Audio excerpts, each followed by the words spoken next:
ஓம் முருகா போற்றி, கந்தா போற்றி, கடம்பா போற்றி, கதிர்வேலா போற்றி.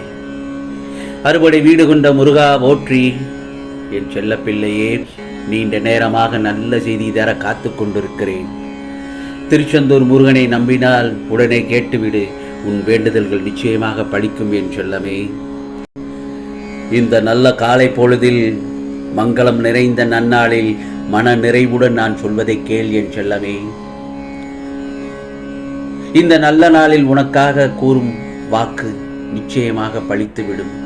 வாழ்க்கையில் ஒவ்வொருவரும் பிரச்சனைகளை எதிர்கொண்டு போராடிதான் வருகிறார்கள். கஷ்டங்களை மட்டுமே அனுபவித்து வாழ்பவர் என்று இங்கு எவருமே இல்லை. அதே போல சந்தோஷங்களை மட்டும் அனுபவித்து வாழ்பவர் என்று எவரும் இல்லை. துன்பங்கள் எவ்வளவு வந்தாலும் அதை மனதிற்குள் எடுத்துச் செல்லாதே. அது உனக்கு வலியை கொடுக்கும், உன் நிம்மதியை கெடுக்கும். சந்தோஷம் எவ்வளவு வந்தாலும் அதை உன் தலைக்கு எடுத்துச் செல்லாதே. அது உனக்கு தலைக்கணத்தை கொடுத்து குனிய வைக்கும். ஆம் செல்லமே, உப்பும் சர்க்கரையையும் பார்ப்பதற்கு ஒரே நிறம்தான், ஆனால் அதன் சுவை மாறுபடுகிறதல்லவா? அதேபோல்தான் இன்பமும் துன்பமும் இரண்டும் ஒன்றுதான், ஆனால் அதன் விளைவுதான் உன் வாழ்க்கையில் நீ ருசிக்கும் சுவை. அதனால் எதையும் மனதிற்குள் வைத்து புழுங்க வேண்டாம், புலம்ப வேண்டாம். அது உன் மனதை மேலும் கஷ்டப்படுத்தும், ரணப்படுத்தும். அது உன்னை நிச்சயம் நிம்மதியாக வாழ விடாது. என் செல்ல பிள்ளையே, என்றும் நிம்மதியுடன் இருக்கவே இந்த முருகப்பெருமான் நான் ஆசைப்படுகிறேன். நிச்சயம் உனக்கு நல்ல வாழ்க்கை நீ எதிர்பார்த்ததை போலவே அமையும். உன் எதிர்காலம் பொற்காலமாகத்தான் அமையப் போகிறது. நல்ல சந்தோஷத்துடனும் நிம்மதியாகவும் நீ வாழப்போகிறாய். என் செல்ல பிள்ளையே, உன் கனவுகளும் ஆசைகளும் என் ஆசீர்வாதத்துடன் நிச்சயமாக நல்லது நடக்கும். நீ 3 விஷயங்களை மட்டும் நீ உறுதியாக நம்பு. இந்த முருகப்பெருமானை விட இரக்கம் உள்ளவர் யாரும் இல்லை.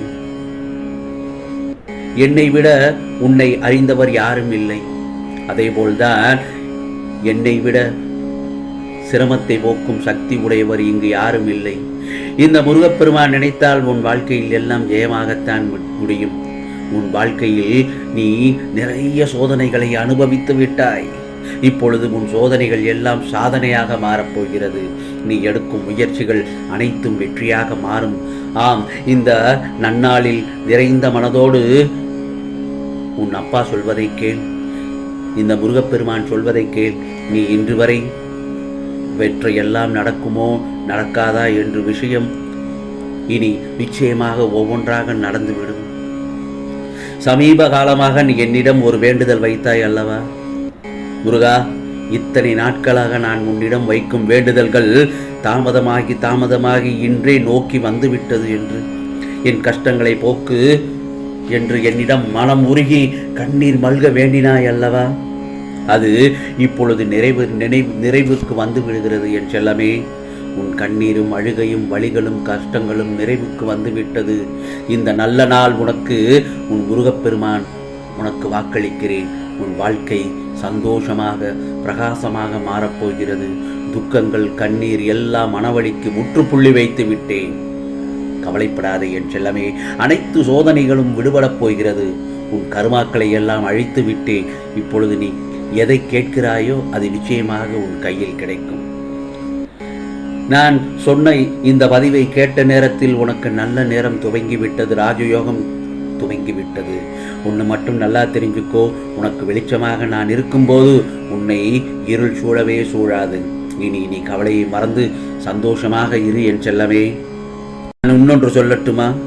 நீ பல நேரங்களில் என்னிடம் சில வேண்டுதல்களை வைத்து எனக்கு மட்டும் ஏன் இத்தனை சோதனை, நேரமே சரியில்லை என்று புலம்பிக் கொண்டிருக்கிறாய். அந்த வார்த்தையே உன் வாயில் வரக்கூடாது. உனக்கான நேரத்தை நான் குறித்து விட்டேன் அல்லவா? உனக்கான நல்ல நேரம் துவங்கிவிட்டது என்று சொல்லிவிட்டேன் அல்லவா? பிறகு ஏன் எனக்கு நேரமே சரியில்லை என்று அடுத்தவரிடம் போய் புலம்பிக் கொண்டு அழுது கொண்டு இருக்கிறாய்? அடுத்தவரிடம் போய் நீ உனக்கு நேரமே சரியில்லை என்று சொன்னால் அவனுக்கு ரொம்பவும் சந்தோஷமாகத்தான் இருக்கும்.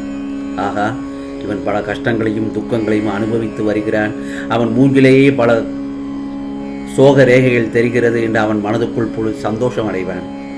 அதைத்தான் நான் சொல்கிறேன். மேலும் நீ அடுத்தவர்களுக்கு கெடுதல் மட்டும் நினைக்காதே. எல்லா நேரமும் நல்ல நேரம்தான். என் பிள்ளை யாருக்கும் இதுவரை கெடுதல் பண்ணியதும் இல்லை, கெடுதல் செய்ய நினைத்ததும் இல்லை. இதை நான் நன்கு அறிவேன் என் செல்லமே. இருப்பினும் ஏன் எனக்கு இத்தனை சோதனைகள் என்றுதானே கேட்கிறாய்?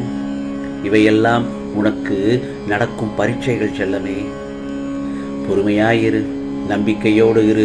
ஏனென்றால் நீ செய்யும் ஒவ்வொரு நல்ல காரியமும் அதற்கான நன்மைகளை காலம் கடந்தாவது உன்னை வந்து சேரும்.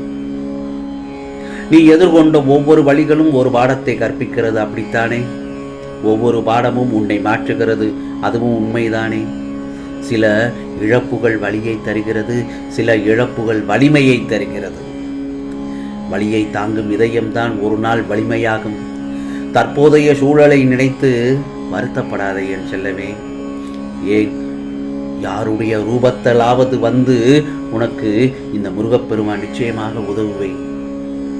என் செல்லப்பிள்ளையே, எது பிடித்திருக்கிறதோ அதை அளவோடு நேசிக்க கற்றுக்கொள்.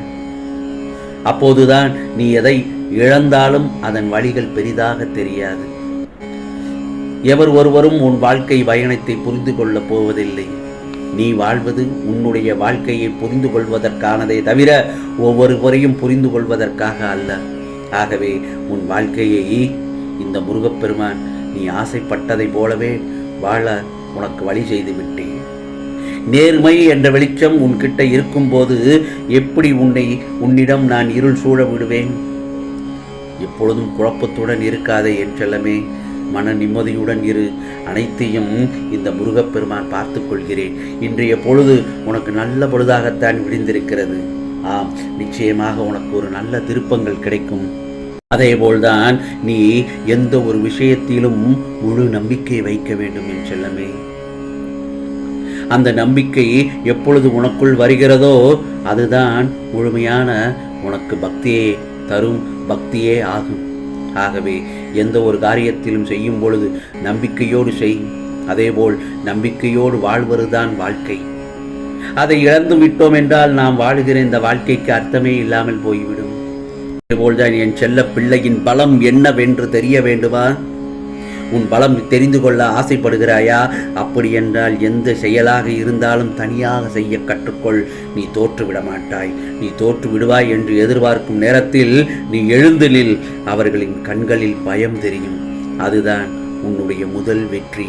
ஆம் செல்லமே, வாழ்க்கையில் நீ உயர்ந்த நிலைக்கு வர வேண்டும் என்றால் உன் பெற்றோரையும் உன் குடும்பத்தாரையும் உன் சுற்றுச்சூழலை சுத்தமாக மகிழ்ச்சியாக வைத்திரு. அப்பொழுதுதான் உனக்கான பெரும் மகிழ்ச்சி நிச்சயமாக உன்னை சூழ்ந்து நீ நல்லதொரு வாழ்க்கையை வெளிச்சத்தோடு நீ சந்தோஷமாக இருப்பாய். இது முருகனின் சத்திய வாக்கு, அருள் வாக்கு. ஆம் செல்லமே, உனக்கானது எல்லாம் நிச்சயமாக நல்லது நடக்கும், நன்மையாகவே நடக்கும், நல்லதாகவே முடியும். ஆம். ஓம் சரவண பவ, ஓம் சரவண பவ, ஓம் சரவண பவ.